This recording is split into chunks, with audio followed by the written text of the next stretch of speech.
Comedian Tim Dillon reacts to the shocking assassination of Charlie Kirk, and he's calling out the disturbing trend of people actually celebrating it online. This isn't about politics, it's about basic humanity, and it's one of the most viral moments of the Tim Dillon Show. That was one of the most disturbing things I had ever seen in my life.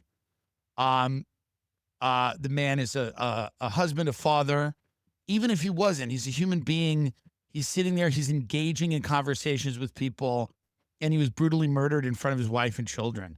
Um, I'm not a sanctimonious guy. I dressed up as a dead healthcare CEO on Netflix. I'm not someone who is out there uh being a purveyor of good taste, but I just don't understand how after witnessing that murder you could be gleefully celebrating this attack. I think you're at a very bad place spiritually, in your life if you're celebrating the murder of a person like that. I mean, again, this wasn't, a lot of what I do on the program, we make fun of the news, we make fun of what's happening. A lot of it's dark comedy. So I don't go out there and police people's reactions or tell them what to say. But if that's the first reaction you have to that video is to celebrate this, or I mean, you can't be doing great.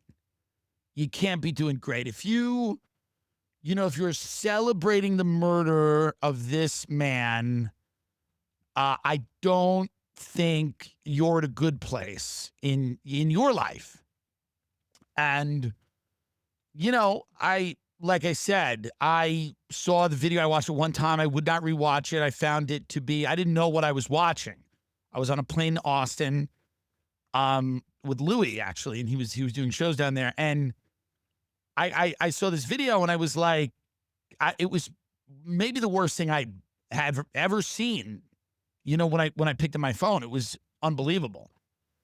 And a lot of people I know, people that I'm, in their orbit comedically or for whatever reason were, I understand people trying to be funny about terrible things. I understand failed attempts at making things funny. I've had them myself. I get it. But some people, the joy, the glee, the delight in this man's assassination. Again, I don't understand how you can look at his wife who's collapsing in front of his casket, who's crying, where the children are asking where their father is. I cannot get to that place where I can understand enjoying that. And it scares me that there's a lot of people that are there, and people that I kind of somewhat know, not close friends, but like people that I am aware of and, have worked with and know from. Exactly. You don't have to agree with someone's politics to recognize their humanity. Disagreement is normal in democracy. Delighting in death is not. People start cheering murder, it stops being politics and turns into pathology. That's the line Tim draws here. The life that I've lived, like, I had disagreements with Charlie Kirk, some substantive ones.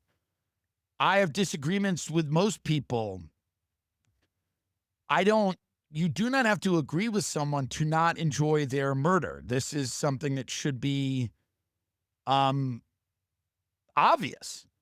You don't have to agree with someone to not delight in their murder.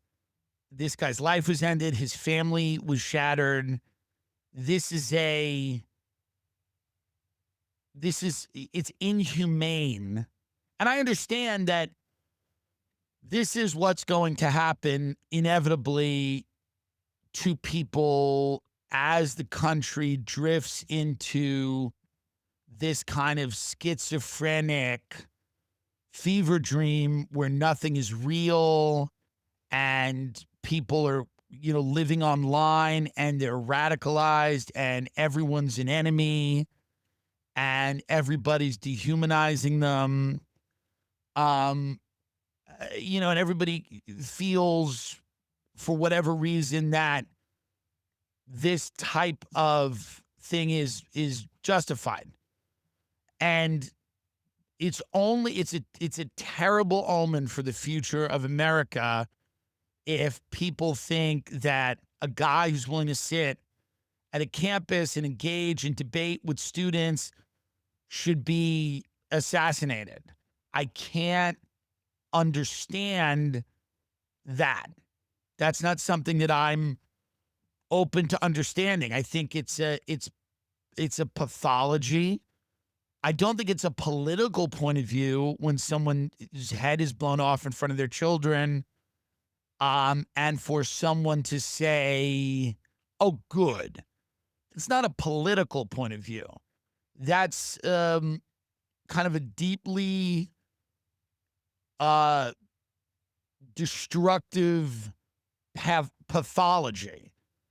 And I don't think that, I understand, again, people trying to make a horrible situation funny and failing and doing things that are in bad taste. I've done them myself.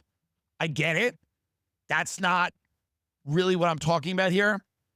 That's not what I saw that was the most disturbing. What I saw that was the most disturbing was the complete delight and joy in seeing someone cut down. And that's the core of it. When politics turns into people celebrating death, it's not ideology anymore. It's cruelty. If your first instinct is joy at someone's murder, that says more about your own brokenness than about their politics. Like that.